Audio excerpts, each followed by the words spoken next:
Well, I decided to go down from the rostrum so that I can either answer or debate with any or with any interpellations from our colleagues. No, but let me just try to explain some of the points that were raised.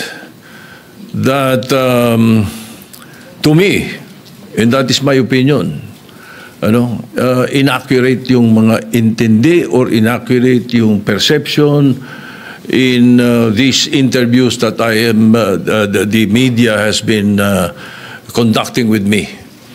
Ang totoo nga yan, dami ko pa nga iniiwasan na interview eh. Kukunti pa nga yun eh. Pero whenever I am asked, I come out with my opinion.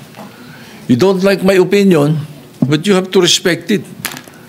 In much the same way as I respect your opinion, whatever it is.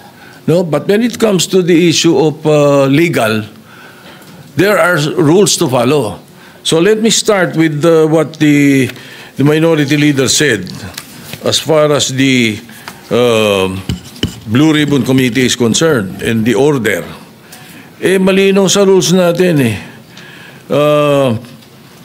A witness cited in contempt may be ordered by detained in such a place as may be designated by the committee alone or, andun yung or with the concurrence of the Senate President by either one detention order. So it's the Senate President has the power to do that. Ngayon,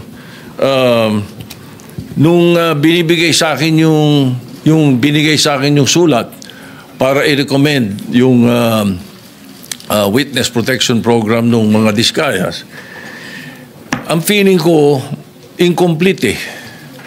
Ang usapan at narinig ko ito kay Secretary of Justice, kailangan tell all, hindi tell half. Di ba? Ang mga binabanggit, 2022 to 2025 sila number one contractor 2016 to 2022 eh.